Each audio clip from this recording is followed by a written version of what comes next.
Bishop Gerald O. the 66-year-old pastor and founder of New Deliverance Evangelistic Church in Chesterfield, Virginia, has reportedly passed from COVID-19. He allegedly defied warnings to avoid religious gatherings and still continued to preach in his pulpit. Joining us now from Greenville, South Carolina, is Dr. U.A. Thompson. Dr. U.A., the authorities did advise that social distancing be in place, and reports state that Pastor Glenn still held in-person church services and that he would continue preaching unless he was jailed or hospitalized. Yeah, Nietzsche, it's a very sad situation with this bishop. His daughter, I think, came on Kumo and said that, she wanted to defend that her father was practicing what he believed to be right. But at the time, he was hearing conflicting stories. So it was just not an outright disregard for the law. It was prior to us knowing all that we know, and it was prior to all of the warnings that had been that are issued now, having been issued then. So it's a very tragic story, and I'm saddened for the family. I'm saddened for his community and his church.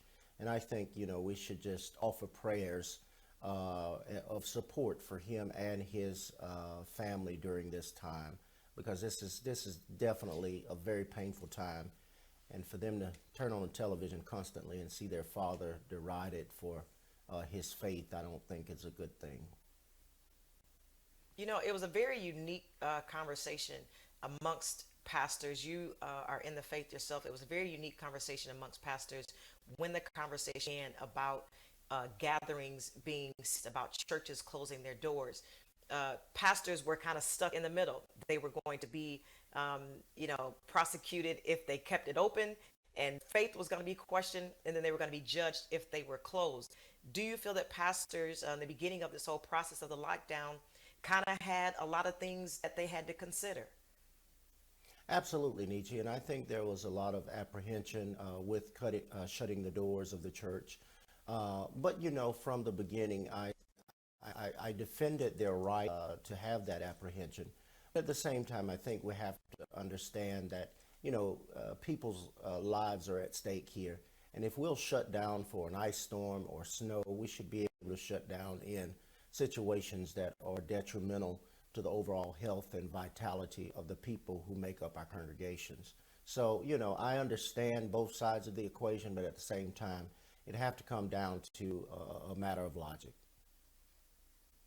We have seen this scenario, unfortunately, a few times in the news here lately, where owners of respective salons or shops or what have you have passed away because they have continued to service patients. We saw that with a barber recently. We've also seen within some of our religious sectors that this has also happened. Our prayers remain with all leaders.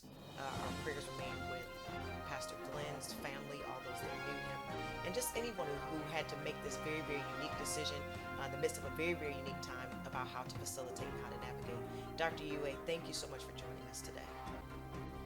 Thank you, Luigi. Always a pleasure.